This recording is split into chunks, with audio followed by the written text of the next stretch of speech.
Hey, Tony. I was just wondering, you've won twice at Chicagoland, and I just wanted to find out what you think of the track and if the track holds kind of a special place for you with those two victories.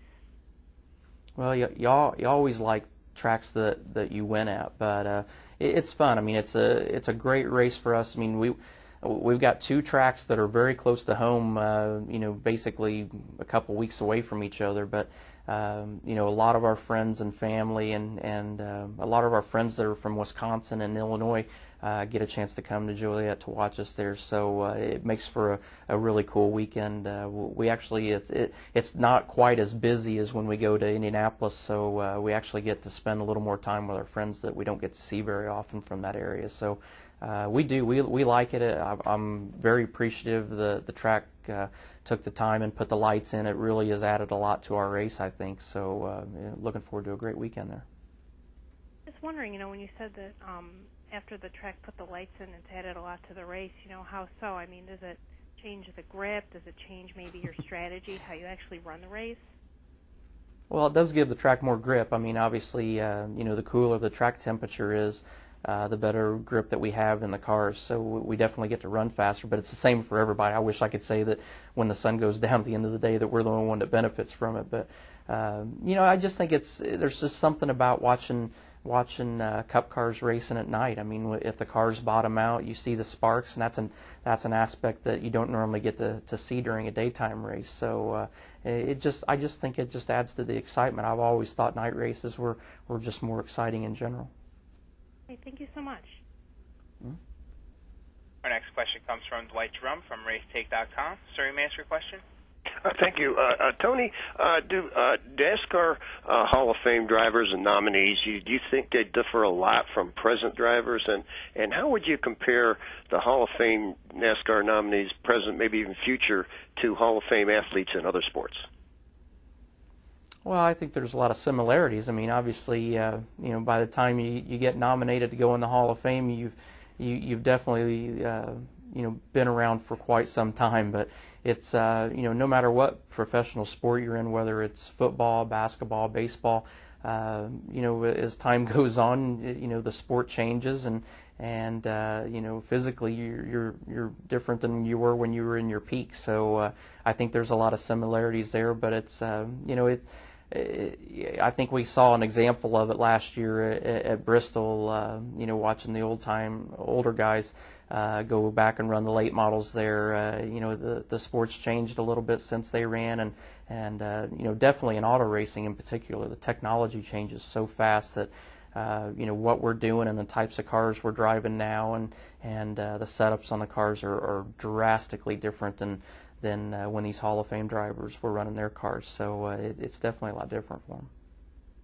Thank you, Tony, and good luck this week. Thanks. Our next question comes from DJ Despain from RubbingRacing.com. Sir, you may ask your question. Hi, Tony. Earlier you said that there's been, I guess, a lack of development of the younger drivers, and last week Brian France alluded to the fact that there may be some changes coming for the Nationwide Series, not necessarily eliminating Cup drivers, but maybe something to the fact that would give more Nationwide drivers more seat time. Do you agree with that aspect as far as there needs to be more of a college football version of the Brett Cup Series being in the Nationwide? Well, I'm all for guys getting more time. The hard part is, trying to figure out the guys that we already have running, making sure, the first step, in my opinion, is to make sure that the 43 cars that are starting the race aren't starting and pulling in after 20 laps. I mean, that's you could give more guys opportunities, but if they're having to park their cars after 20 laps, they're really not learning anything. So the bigger thing is trying to get the guys that are young drivers that already have the opportunity, trying to figure out a way to get it to where they can run the full race and not have to park the cars to save money. So. But I understand that side of it. But what people don't realize, this is different than college sports versus pro sports. Race drivers across the country. I mean, last night I raced in Macon, Illinois, and if everybody had that mindset that Cup drivers shouldn't go down and run another level, then I shouldn't have been racing at Macon, Illinois last night, and neither would Kenny Wallace and Kenny Schrader, who were there also. And fans come to see those guys too. So and you're eliminating a chance. I mean, what people don't realize is that this is how we all make our living. We drive race cars and make a living driving race cars. So the guys that choose to run on Saturday, that's part of how they make their living too. So I'm not sure it's fair to try to eliminate those guys and keep those guys from being able to race also. But in the perfect world, you'd have a lot of guys having that opportunity to do it. But I don't know that there's a simple solution to fix that. Very good. And just for fun, with the back-to-school paint scheme this weekend, do you might think you might get a little bit more of a reaction from the younger fans?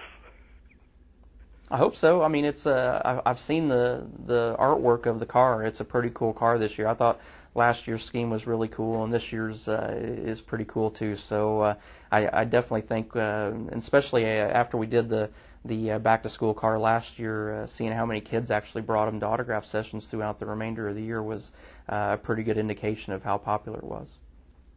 All right, well, very good, and good luck to you this weekend. Thanks. Our next question comes from Robert DeRogi from BRD Broadcasting. Sir, you may ask your question. Thank you. Tony, you had mentioned that a lot of times the race fans forget about the G-forces you drivers have to go through. What track on the NASCAR circuit, in your opinion, puts out the most G-forces?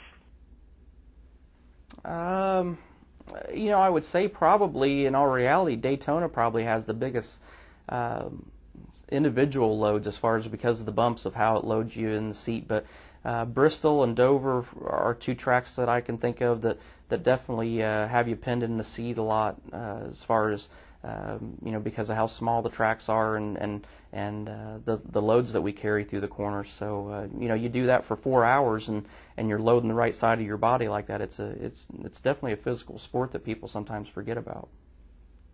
Listen, continue knocking them out the rest of the year, and let's hopefully get into the top 4 before this thing is done.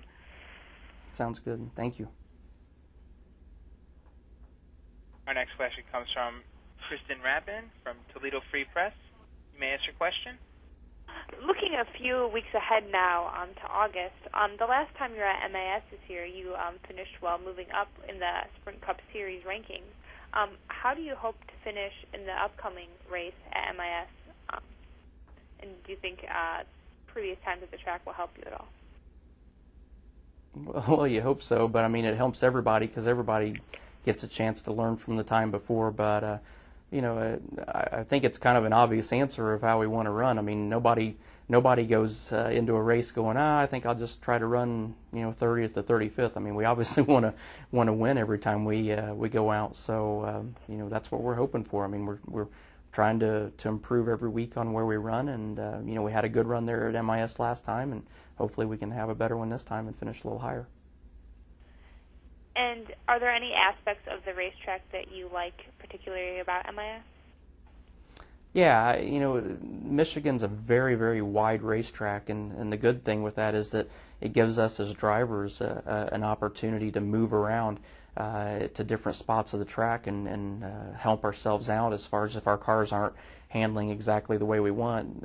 You can normally move around and find a spot that's a little bit better and helps you out. So that's one thing about MIS that I think all the drivers really like is that there are so many options. It's not a track that's line committed, we call it, where you're just stuck in one spot on the racetrack. We actually have that flexibility to move around, and that gives us the opportunity to make our cars drive a little better without having to make changes.